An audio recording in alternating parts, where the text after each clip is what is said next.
And welcome back to another episode of Over the Class. I am your host, Ness. And I am host Jay. Hi, host Jay.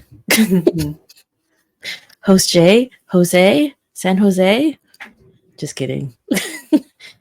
I think we could start out today's episode with the big news that happened the most recently as we record this podcast on a Sunday afternoon.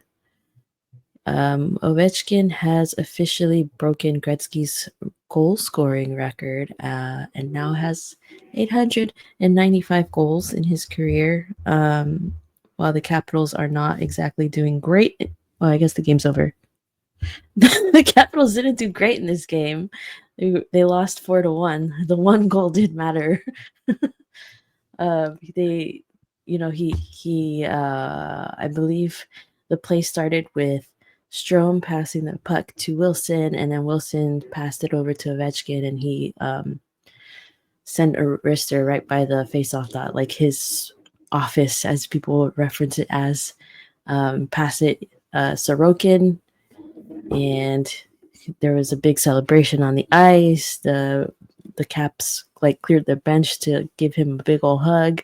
They stopped the game, did a little ceremony. He made a speech thanking everyone, including Sorokin, for letting him score. And it was a whole thing. Everyone's freaking out on Twitter, excited. What a way to... It's a lot of goals. Yeah. No. 895, not that bad. I could do that in No big deal. No big deal. Yeah, actually kind of cool to see one of Gretzky's records being broken, because that guy holds too many records.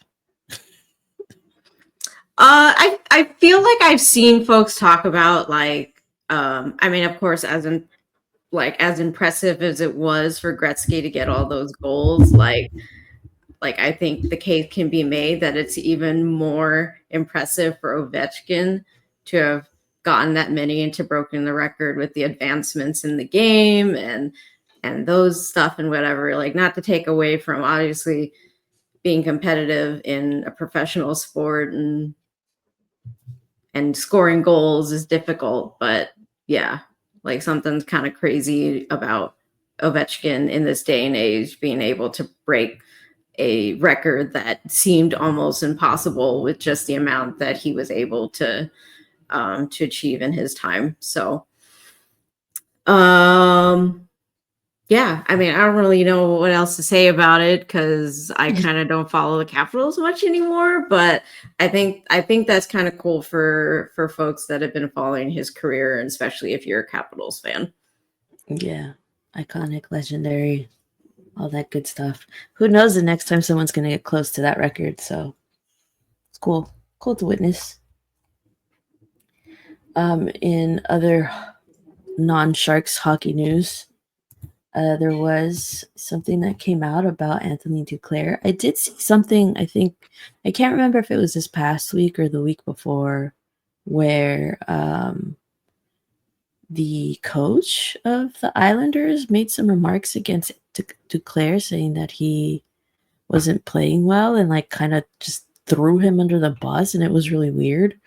So it feels like there's something weird going on in that team, but I don't know if you've heard anything more, if you want to elaborate on this.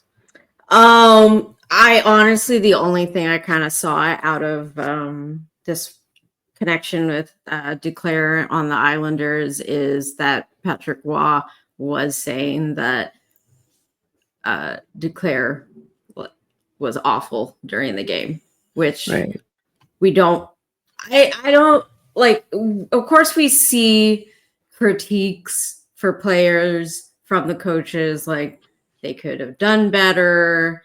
But I think the very direct approach to flat out saying he was awful. Granted, really haven't been following Duclair much since he departed from the Sharks.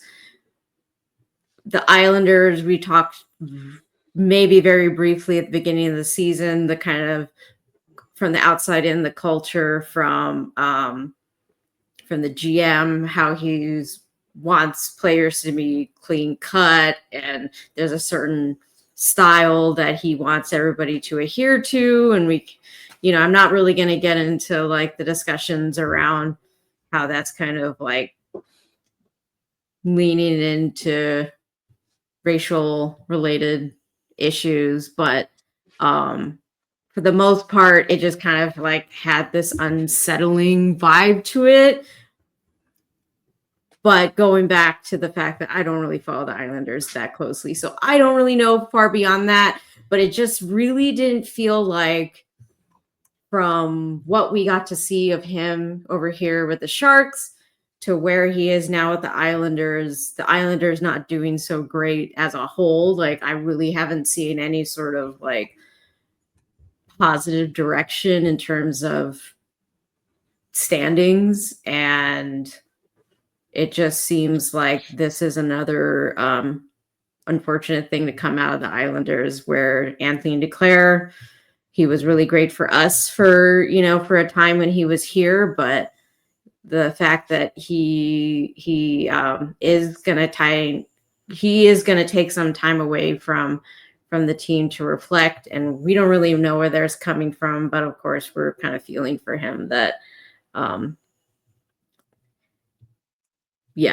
don't know. It was very strange to see a coach be that direct with a player, and I don't know how to take it, I guess. Yeah, like, we don't know what's going on over there. We don't follow the team or anything. It's just a weird thing to come across on your timeline about a player that we really enjoyed while he was playing for the Sharks. He was great in the locker room. He was playing pretty well for us, and we were sad to see him go because he got along really well with like Ferraro and other players here that you could tell he brought a lot of positivity to the team and stuff. But like you said, we haven't really heard much about him since he's left.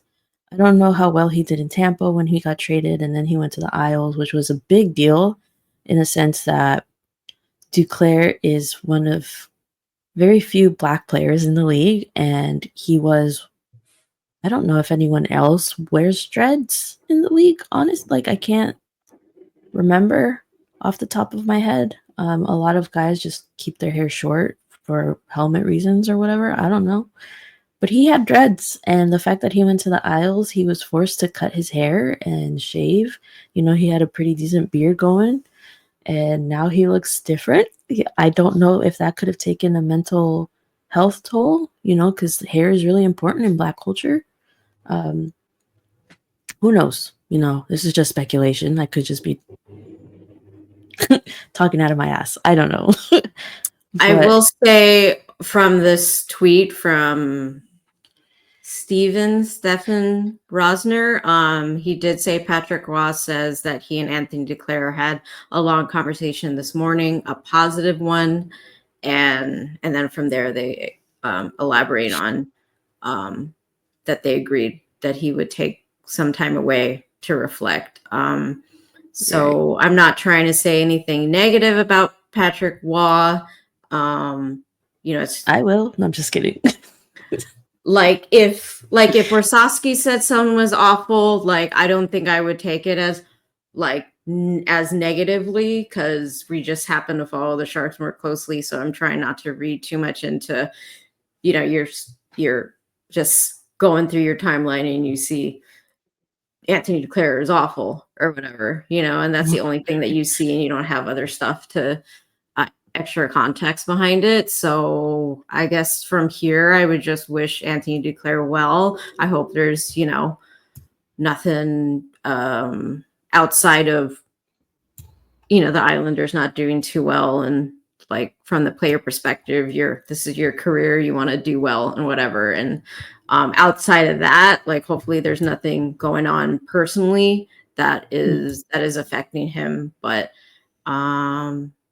so wishing Duclair well while he takes some time away from the game. Yeah, I was like briefly scanning these comments too, and some people are just either trolls or just don't get it, and it still makes me kind of angry. But if he's not happy in New York, bring him back to San Jose. He'll have fun here. That was my first reaction. I'm like, Fine, just give him back then. For real. You don't appreciate him. We did. We will.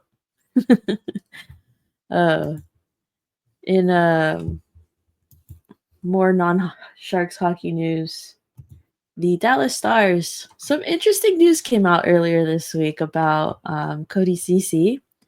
The Dallas Stars posted a picture of him in between Robertson and, oh my God, what's his name? Dumba. Sorry. Said Pinoy Pride with the Filipino flag, and then said, "We learned today Cody Ceci is a quarter Filipino." Which is, who knew? Nobody, like, he's never announced it to nobody. And now that he's in company with the other only two Filipinos in the league, he's like, "Oh, hey, by the way, me too." What are the chances that Dallas ends up with all of them? They're collecting them like Infinity Stones. When I saw this initial post before the secondary one, I was like, so Dumba and Robertson with Cece and company. I was confused when I looked at it. I was like, is he just like there by chance for this photo? I don't get it. And then to see the secondary post by the Stars admin adding additional context that Cody Ceci is a quarter Filipino. And then my follow-up reaction to that was, how do we keep missing the hidden Filipinos in the Sharks lineup? I'm like kind of mad about it. I want to celebrate them on our team. Right. I want to learn about this stuff after they're gone, and then the other team gets to have all the joy. Man, come on. You could have got a CC jersey to celebrate, even though he was only here for 5 minutes. They could have used him during the Filipino Heritage History Month thing or whatever it was, like last month. Yeah, I don't know, just fun stuff. We always like to learn about the diversity in the sport, as little as it may be, even if it's a quarter of a person's heritage. See, now I can't unsee it. Now I'm like, now I see it. I probably don't. Like, now I see it. He definitely looks Filipino. Look at those eyes. Look at those eyes. At least a quarter.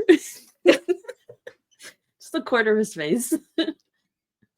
Look at that nose. I love funny. Okay, I want to switch to the Sharks since we're talking about diversity.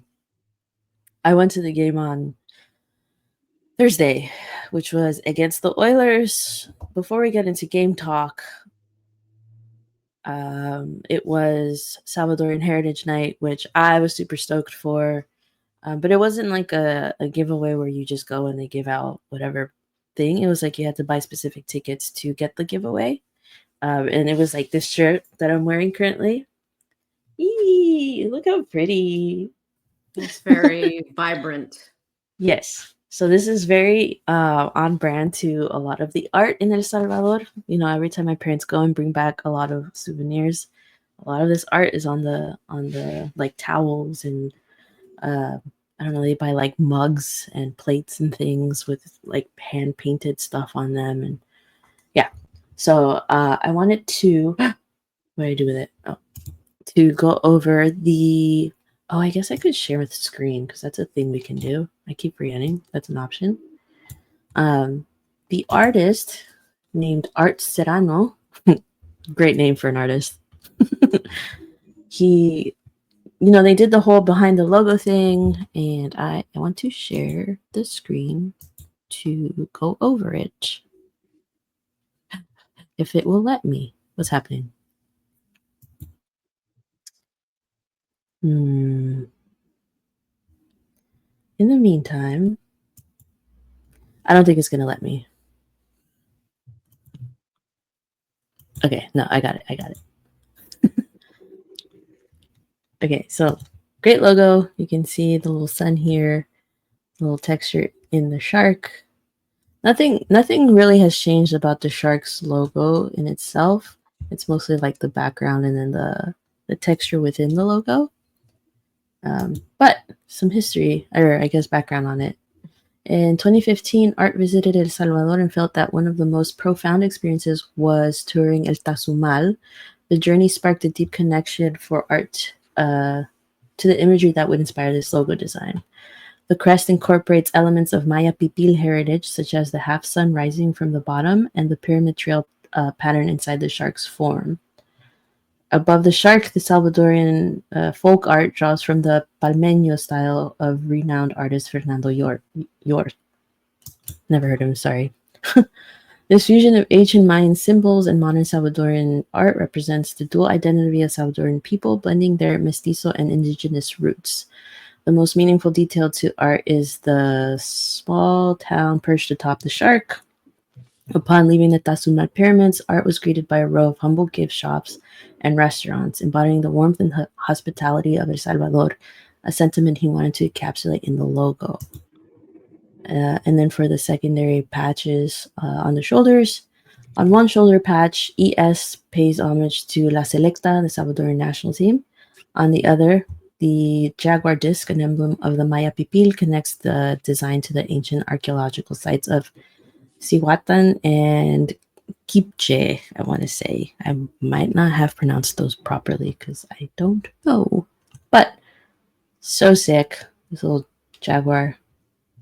Did want to point out that I really enjoy the fact that he really incorporated the indigenous roots of El Salvador.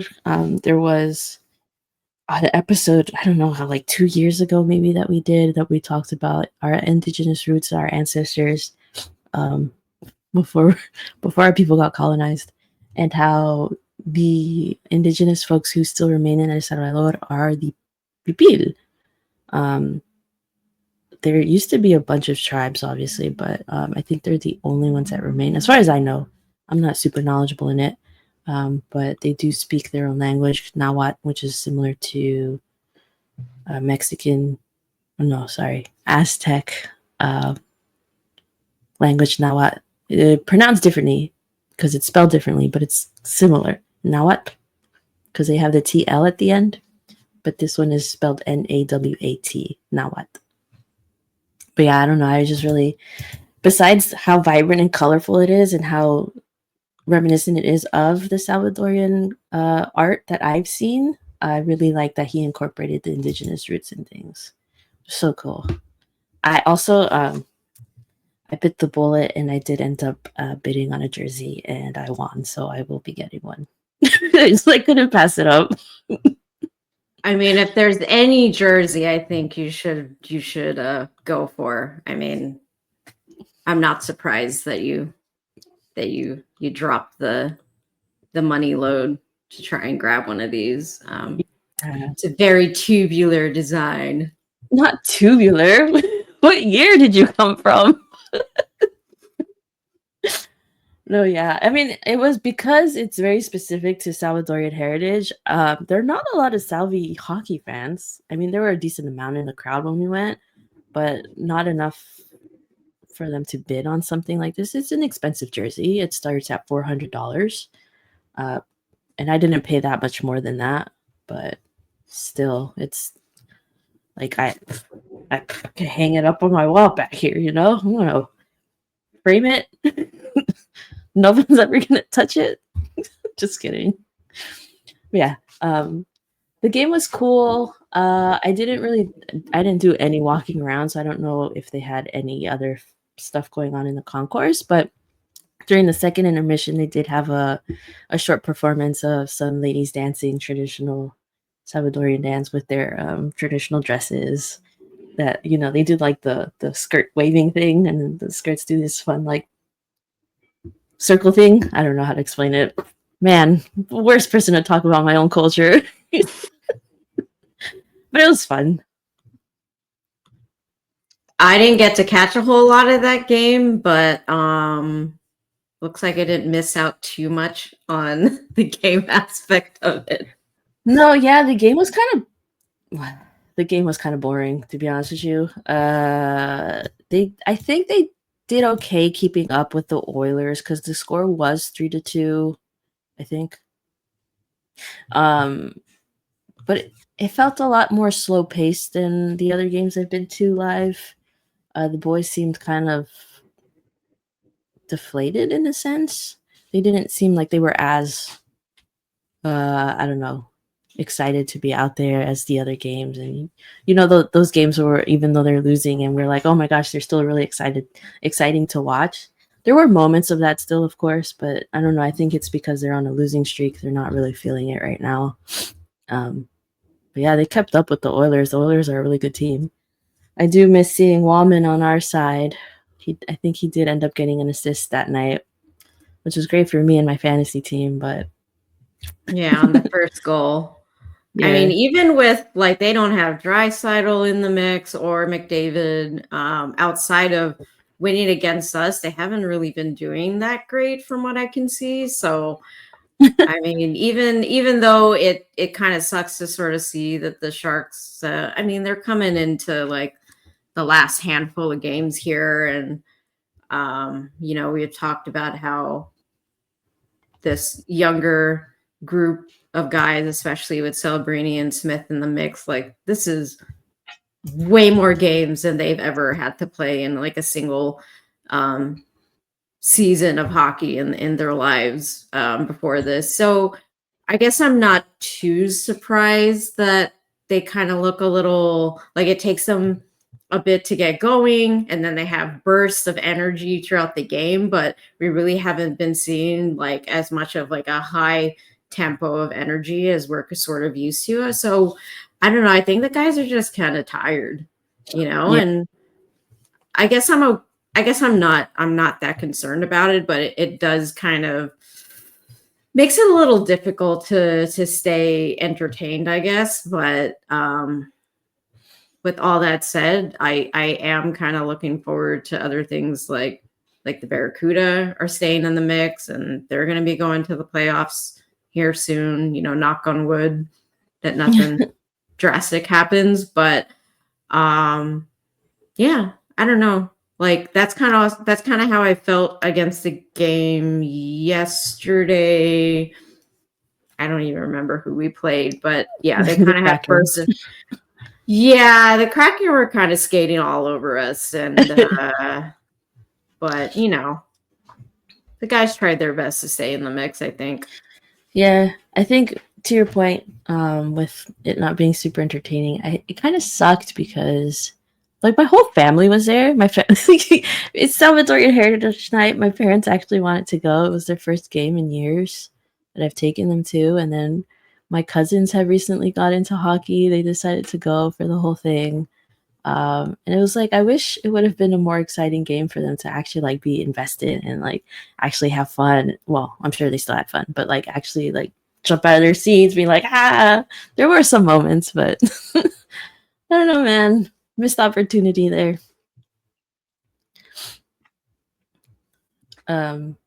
Okay, since we are breezing through topics today, I did want to take this moment before we get more into Sharks talk to talk about our sponsors.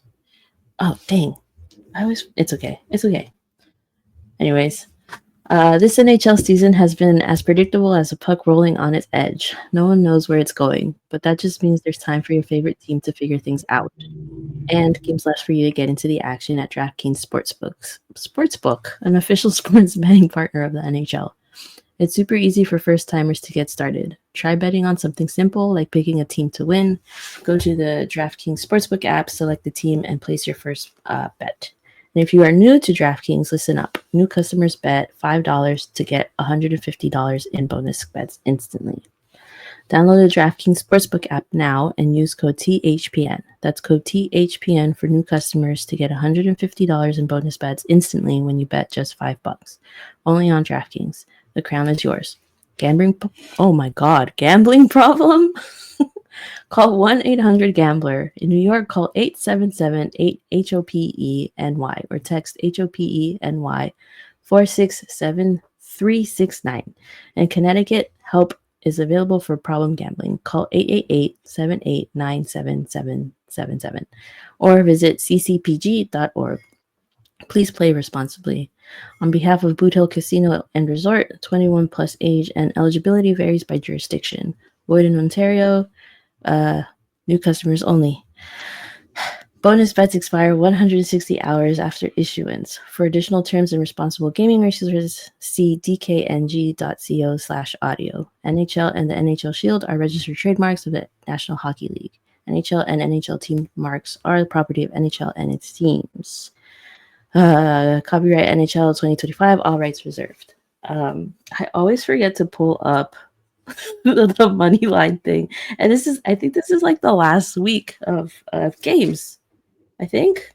Is that true? Am I making I that don't up? think so. Oh, all right. I was just making stuff up today. Okay, I got it. Give me a sec. For tomorrow, Monday. Tomorrow, the Lightning are against the Rangers. Money line is -135 for the Lightning, a +114 for the Rangers. The Blues against the Jets is a +140 for the Blues, a -166 for the Jets. Kraken against Kings, a +190 for the Kraken, sorry, -230 for the Kings. Flames against the Sharks. The Flames will be a -185 and a +154 for the Sharks. And then there's the Oilers against the Ducks with a -155 for the Oilers and a +130 for the Ducks. So place your bets. I would suggest you bet for the Sharks. Maybe they'll win. That's not a bias. I'm just kidding. Do what you want. It's your money. Get on that though. Before you head into more Sharks talk, Nate just texted me this funny thing about the Ovechkin goal from Pete Blackburn. He said, Alex Ovechkin has accomplished a feat that was once considered impossible. Get the entire world to watch a New York Islanders game. Right.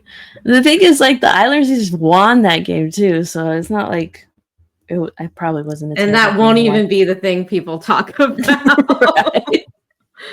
Nobody's gonna remember that. Back to the Sharks.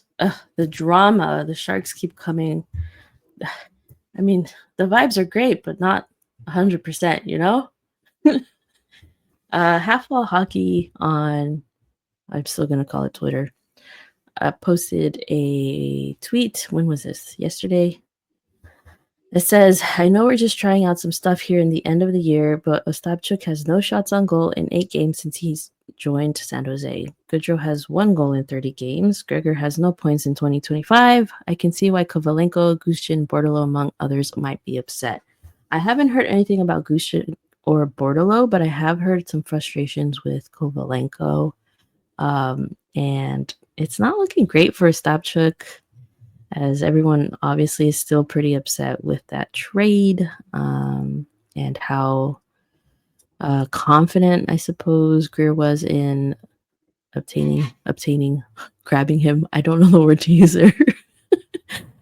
With him supposedly being our future third center, 3C, and he's not really doing anything right now, which sucks because, you root for the guys that are coming in. Gaudreau obviously hasn't been doing much either with 1 goal in 30 games, but he is doing other things that aren't on the score sheet. Gregor, honestly, I keep forgetting he's back on the team. He's not someone I'm looking at. I forgot. Honestly, I saw him once on Thursday and I was like, oh yeah, I forgot he's back. Yeah, so I saw this and it kind of got the wheels turning a bit for me. I think it is an interesting conversation to have, but I guess I'll kind of go down the line with Ostapchuk. I'm not really reading into anything right now. This guy came in after the trade deadline. We've already talked we talked this into the ground several times over that the Sharks looked exponentially worse around this time last year. They were unwatchable. These days, it's just you can tell the guys are tired, but for reasons that I've already brought up, like guys like Celebrini and Smith, like they're already playing double the amount, if not more, of games that they've seen in the past. So I'm trying not to read too much into it. Of course, next season is going to be a different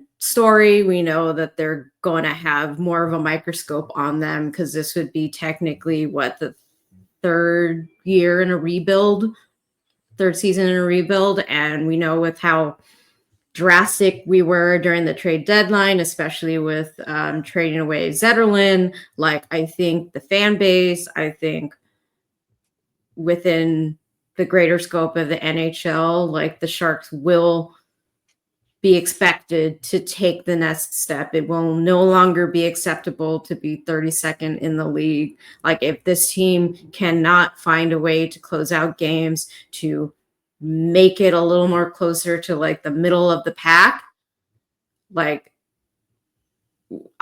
won't have the ability to give them any more benefit of a doubt, because we know, like, as much as we love them, at the end of the day, like, we've already seen them at rock bottom, and they only have so much of leeway. So with that said, I'm not trying to read too much just yet into the whole Ostapchuk, like, having no shots on goal in 8 games. He's coming in he's played majority of his time in the AHL. We know that guys that come in through like the CUDA, like with like Pagnoni, he came in and already just, started hit the ground running. I have seen folks talk about how the Sharks and the CUDA kind of have a similar system. So if you put that into perspective, it's easier to translate over. I know I'm giving him a lot of benefit of doubt right now, but I think it's justified that this guy is 20, 21 or whatever. Like, I'm just going to let it ride out with other things said about this team. Like, the energy is low. Like, right. Yeah. Like, one guy, like, he could be trying to do stuff, but if it's like the other 4 guys on the ice can't connect with him, like, how's he going to get that shot on goal? You know what I'm saying? Like, so I'm trying not to read so much into it, but it is something to kind of think about moving forward, especially from what I said. Next season, they're going to be more under the microscope.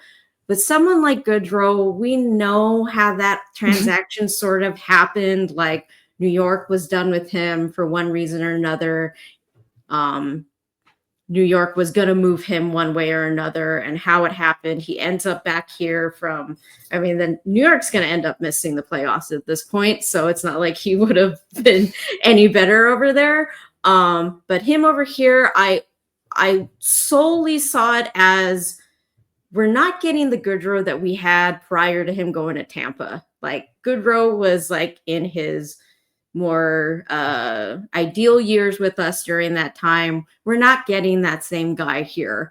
I kind of saw him as, especially when we moved all these guys in during the trade deadline, we still need dudes who, like, he's not necessarily the one that's going to be lighting up the score sheet. But when you have so many young kids, especially going back to what I said again about the energy level, you still need guys who are able to grind it out, like with that playoff sort of mentality. And while Goodrow, you said he's out there like the last couple of games, like when it got really ugly with the Kraken the other night, he's there stepping up. People are always talking about like, oh, where, if something were to happen to one of our young guys, like, oh, the Sharks are just flopping over, no one's stepping up. Well, Goodrow's stepping up. And I feel like that's one of the reasons why we got him. And it's not so much the scoring aspect of it. Like, he wasn't really doing much of that in New York anyway. And when he was here with us, he was in the bottom 6 anyway, So I'm just like, I'm not reading too much into Goodrow's got 1 goal in 30 games. Like, it's not great, right? Like, if he were to help out more in that category, like, we'd love it.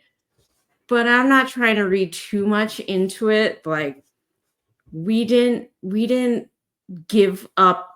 Like, I know the acquisition of it is not great, but we're kind of in the business right now of like, we need to hit the salary floor, all this stuff, right? So I'm trying not to read too much into, oh, Goodrow's not doing a whole lot on the score sheet. I'm like, yeah, but I didn't really expect him to anyway.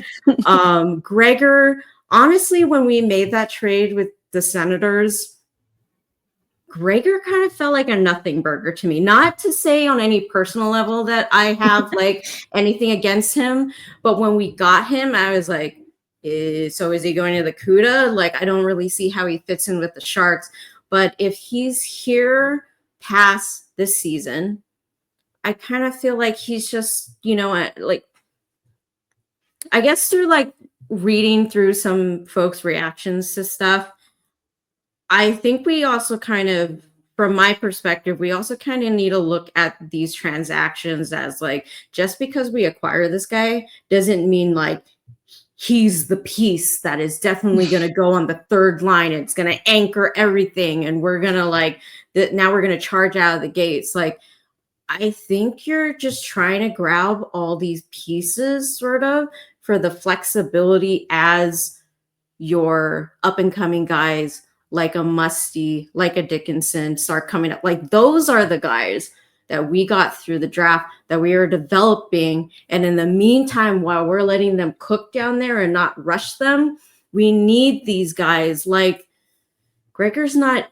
great necessarily. That's why we shipped him off the first time, right? Like he just was not him like a LeBanc, like they work, but you also don't need to keep them if you can grab something like a pick in return. You know what I'm getting at? Like they're movable. And to have him back, like we know Gregor probably doesn't want to stay down in like the AHL. He's going to have that like fire as much as he can bring to the table to generate something. While he's not doing that, I never really saw the Gregor acquisition and the Zetterlund trade holding as much weight as we know. Greer talked up a lot about Ostapchuk. So if anything out of this conversation, Ostapchuk is going to be the one that's going to be much more looked at under the microscope in the seasons to come over someone like a Goodrow or a Gregor. But the bigger picture from what I took from this that I want to kind of get your feelings further on is the whole Kovalenko thing, the Gushchin, the Bordelot, because we have seen that folks like Cardwell and I'm trying to think of another forward. Who else have we brought up? Because I'm only thinking of defense. Like, I feel like we brought up more defense than we have like the forward position. Yeah. But we haven't seen like, I think Gushchin, we only brought him up last season, right? We haven't brought him up at all this season. I don't think we've seen him this season. And we have not seen Bordelot like no in quite some time. So for those first two, I'm not entirely surprised, but then I also feel like because at the end of the day, we're already kind of out of the playoffs and we know that there's like a bigger drive to allow our developing guys, like even when like Cagnoni went down, I was like, that's fine. I didn't feel like I didn't feel it in terms of like, oh no, he's not able to stick it in the NHL. We should be worried. Like, nah. Like bring up Schultz, bring up Thompson. These are other guys that we want to give them a chance in the NHL to, develop them and whatever. So I wasn't really too concerned about it. It's like it sucks because I really liked seeing him kind of working his magic on the power play and the certain things that he was doing, but I wasn't really too concerned about it because we know that the CUDA are going to the playoffs. We know that management wants them to be successful down there. And I almost feel like when I looked at the stats for the CUDA, Gushchin and Bordelot are really making stuff happen down there for the team. And while I haven't been following them terribly closely to kind of see like how that works on the ice, I almost feel like, and maybe this is not the right approach to it, but I almost feel like maybe what's happening is that they're just wanting them to focus on that and not pull away those players like we have in past seasons where it's been more important for the Sharks to make the playoffs or to stay in the mix than it has been with the CUDA, because we know in the past when we've done that, the CUDA have been like all the way down in the cellar for the AHL. Versus now it's almost sort of flipped where the CUDA are being more competitive than the Sharks right now. So I guess let's just like start there. Like, how do you feel about the Gushin and the Barlow thing? Because we know that these are not guys that Greer drafted or traded for. Right. Honestly, I'm trying to look up stats right now while you're talking. But I've pulled up Bordello so far, and this season it looks like in 57 games he has 14 goals, 24 assists. So a total of like 38 points. Which it's not terrible, but also it's not anything outstanding, you know? So I guess I'm not surprised at not having seen him being called up yet. If like the coaches don't feel like he's still not quite ready to be up here. But again, like Bordello does seem like the type of player that feels very not just competitive, but there's something about he has an ego about him. So I could see why he would be frustrated for not being called up if he feels like he's doing really well. And honestly, how do you know how well he's going to do in the NHL if you don't put him in there, right? Like just because you're doing one way with the CUDA doesn't mean you're going to be the exact same or worse or better on the Sharks until you put him in that situation. With Gushchin, I think I'm more surprised that we haven't seen him because I know I've heard of him this season more often. His stats in 51 games this year, he has 26. Oh, he has been called up. Anyways, he has 26 goals, 19 assists, so a total of 45 points with the CUDA, which is not that many more points than Bordello because he has 38, but he does have a lot more goals, 14 to 28, not 26. So if goals, I guess I don't know because goal scoring is not really an issue for the Sharks right now. But it would be nice to see some of these guys in these scenarios and what they can bring still. So I can understand their frustration. I also can kind of understand the coach's decisions not to bring them up if the team themselves are struggling to get wins and like they're not able to close out games in general. It's not something that you want to teach the young guys and like those bad habits and things. And also if the CUDA are about to be in the playoffs, might as well just have them there and focus on that where they can learn those good habits and that winning culture and the things it takes to get to the playoffs and play in the playoffs and see like what it takes to win a championship, you know? So I don't know, it's a bit of both. Like I can understand both sides. Yeah, I feel like with everything that I mentioned about possibly they're not bringing them up because they just are driving well. Like, I mean, we can look at stats, but we know that stats isn't necessarily everything. You can't just look at them and be like, dictate how effective a player is because there's other aspects of the game outside of scoring. But while I feel like maybe it's not specifically one thing or another, I do kind of feel like perhaps the writing is also on the wall. The fact that haven't, especially Bordello, hasn't been called up.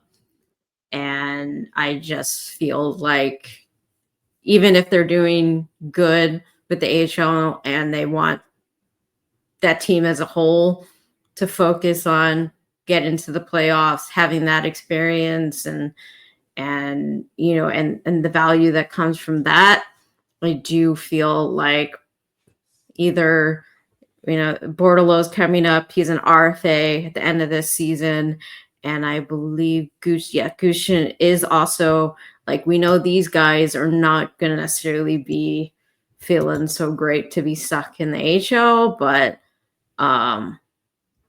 it will be interesting to see what happens in the off season.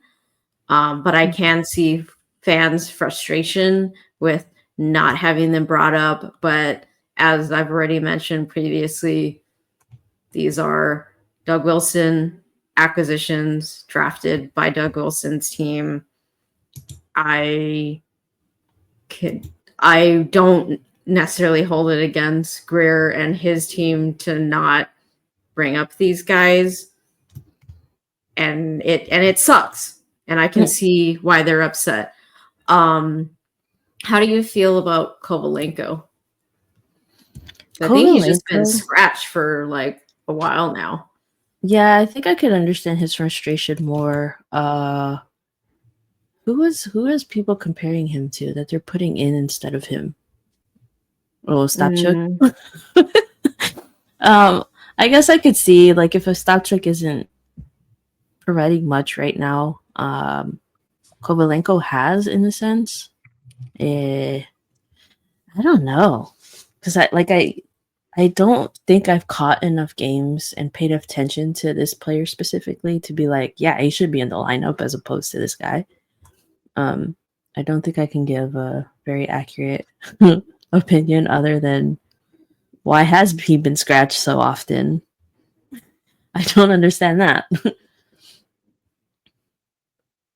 Yeah, I didn't really have too much to go off of in regards to him, but yeah, I thought that'd be an interesting thing to bring up because I did find it nice food for thought. I don't know if I thought I saw something, maybe not. Okay, never mind. All right, well, it is what it is.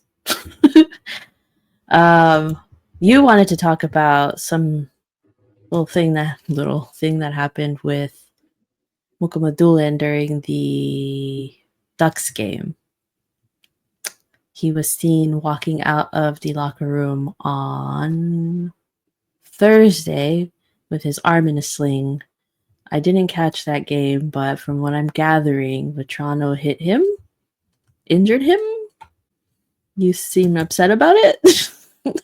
So nothing quite happened from my as unbiased opinion as possible. We know that Shakir is a big giant giraffe, and he's wouldn't hurt a fly. Like, this guy's personality is just he seems like we would probably get along because he's like an introvert from what I can gather. Like, he ran into like not terribly hard or anything. It was like nothing in the neutral zone, but Frank Vetrano decided, I'm going to take offense to that, stick up for his teammate, blah, blah, blah.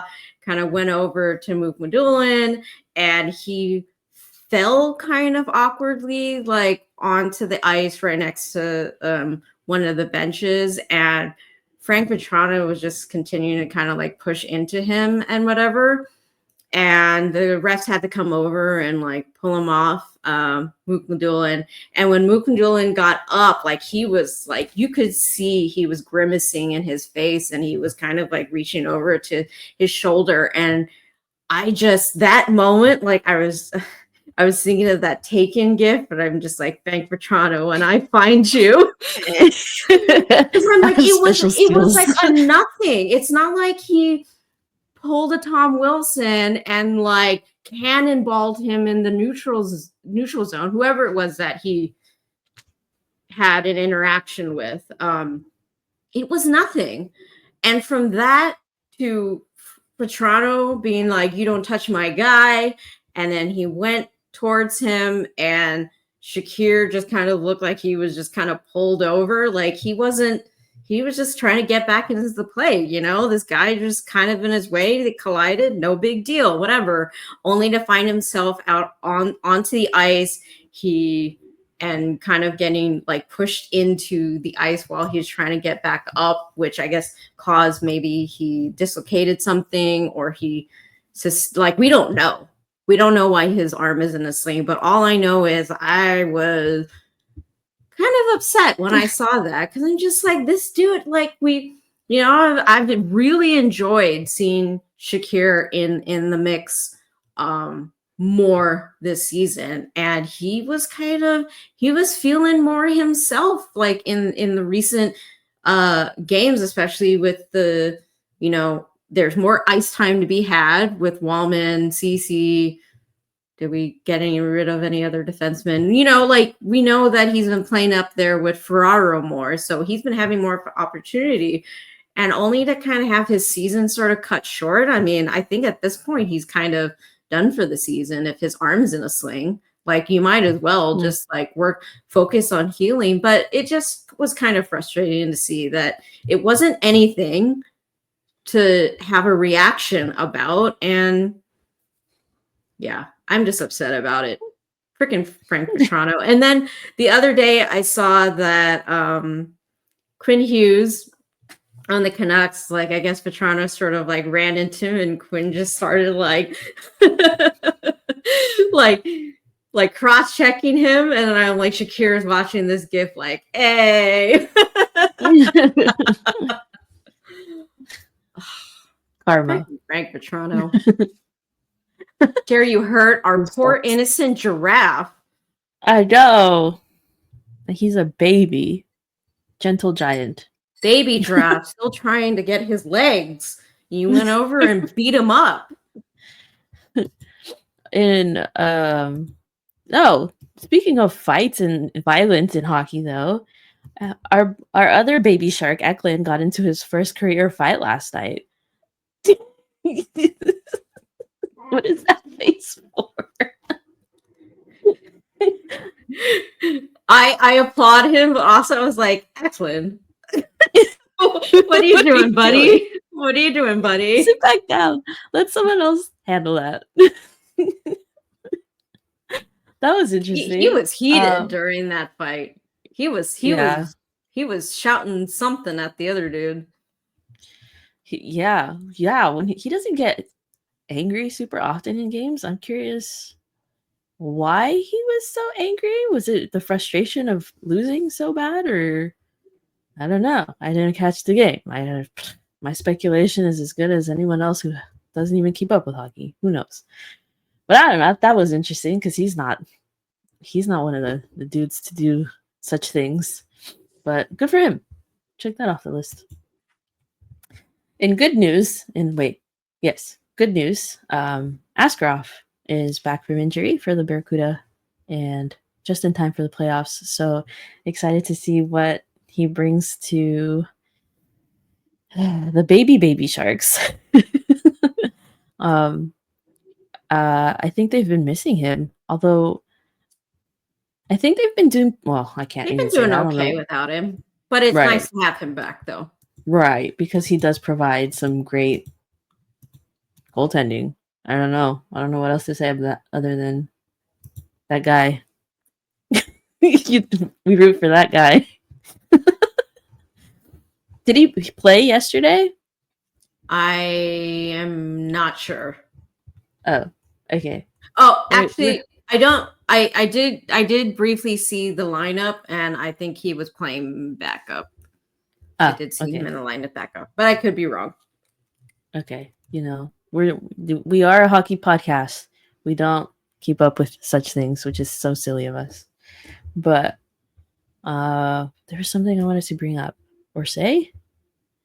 Anyways, excited that he's back from injury and just in time for the playoffs. Like I said, he did play. Actually, I just looked it up. Oh, did he win? Did they win? No. Great. What was the score? It was 3-1 against the Colorado Eagles. He saw 33 shots on goal. That's not bad. That's pretty good numbers. That's fine. For his first game back, He's doing all right. He'll be better by the playoffs. I have faith in him. He has to be. Or else. I'm just kidding. And then yesterday, as we like to celebrate, Bay Area unite. We always love to see other athletes from other sports coming to watch the Sharks. Even if they're not doing so hot this season, it is nice to see them in the building. Yesterday, legend, icon, Steph Curry decided to show up to the game to support Macklin. Again, if this is your first time listening or not, or you haven't kept up, you missed the last episode. We talked about this. Celebrini's dad works for the Warriors as, honestly, I don't remember his position, but he does something with like the physical training or something, rather. Physical therapy. Somewhere in that scope of things. Something. He helps athletes get back into shape when they're injured or something, rather, I think. Anyways, so Steph was in the building supporting the dude. He did not catch a very good game. He should have went to a different one, but you know, it is what it is. You catch him when you catch him. But that was fun to see. Always love to see these guys supporting our Sharks because hockey is going to start growing in the Bay. It will. I think Celebrini is going to change a lot of stuff for this team, and it's really exciting to see happen. Yeah, I don't recall Steph Curry ever coming out to a game, but I could be wrong. But I think it was cool that he was there. I did see some folks mentioning that, oh, Steph Curry's doing the chomp when they went on the power play.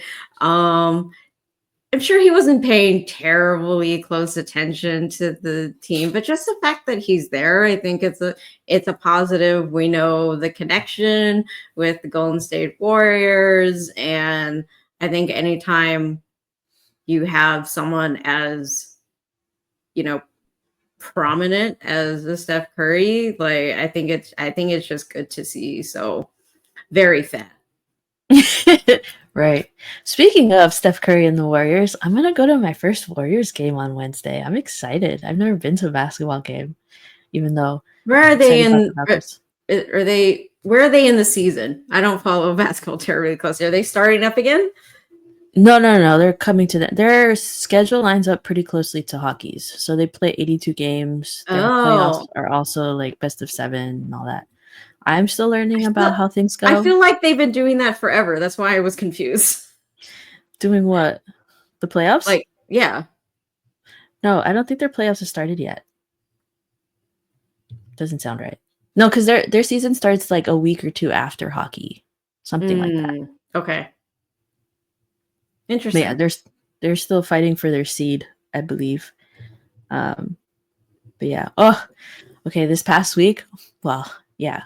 About past week. Remember how last weekend I talked about going to a Roots game, and then I went to the Sharks game on this past Thursday, and then this coming Monday, tomorrow I'm going to a Giants game, and then on Wednesday I'll be going to a Warriors game. It's crazy. So much happening. So much sports. Do I know what's happening? Not always. But yeah. I don't know if you have anything else you want to talk about here. Well, we glossed over the fact that Ryan Warsofsky is going to be coaching. Oh, snap. You're right. Where did I put that little tab? Ah, that's my bad. I didn't click on it. Oh, yeah. We wanted to talk about Coach. And this week, he was announced to be... He will be coaching the U.S. men's hockey team during the World's Championship, I want to say. I'm trying to remember this from memory because it's loading right now. My computer's laggy.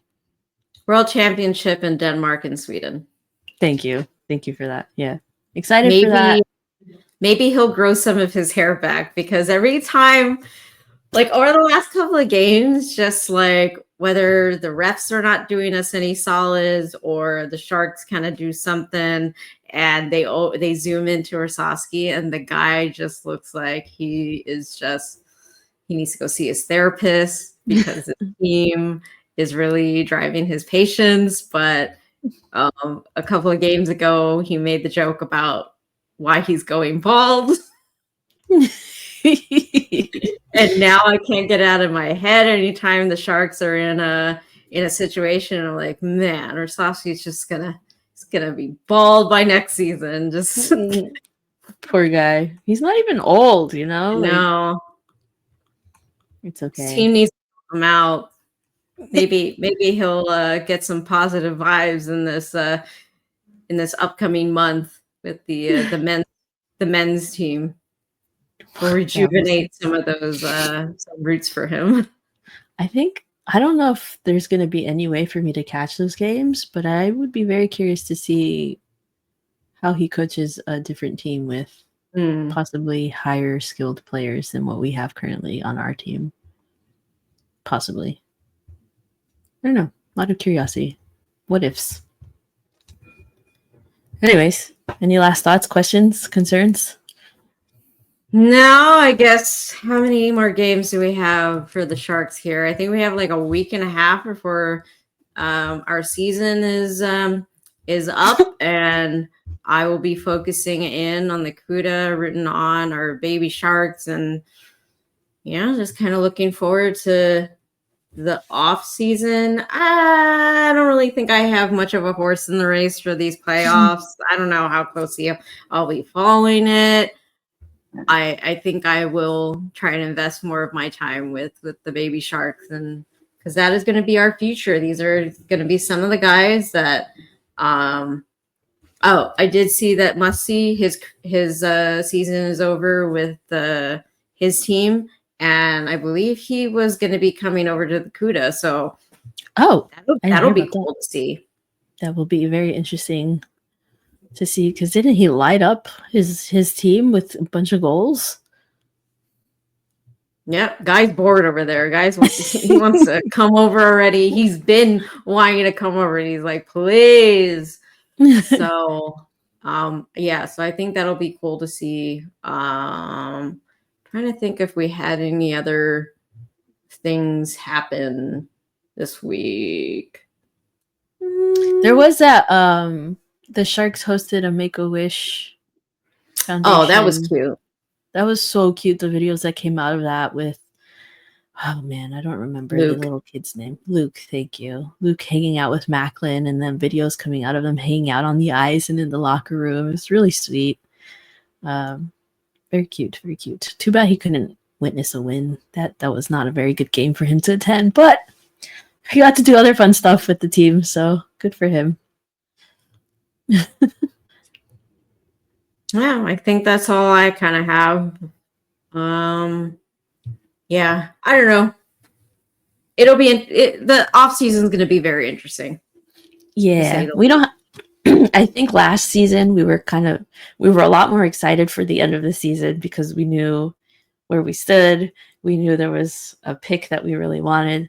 This year, I haven't been keeping up with draft picks, draftees, or anything, and like, we land where we land this year. We can't get first overall again. That's silly. If it happens, then cool. But if it doesn't, it's like, yeah, what are you gonna do? Yeah, I think I'm less focused on the draft, more so about how we fill in the holes with acquisition, like trade acquisitions or whoever we sign. Because as already mentioned, next season is going to be yeah, we're going to be much further under the microscope in terms of moving this team forward. And I'm really interested to see who comes into the mix to sort of make that happen, who gets moved over from the CUDA. Yeah. So.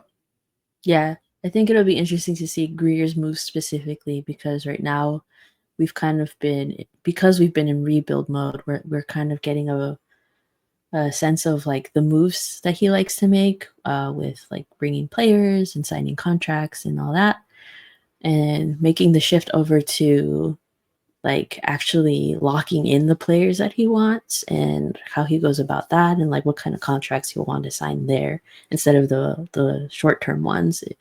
Like, is he going to transition into signing longer contracts and all that stuff? So that should be very interesting. Anyways, I suppose that's all we have for today. So I guess we'll catch y'all next week. I've been your host, Ness. And I'm Jay. Thanks for tuning in. Thanks, guys. Bye. Goodbye.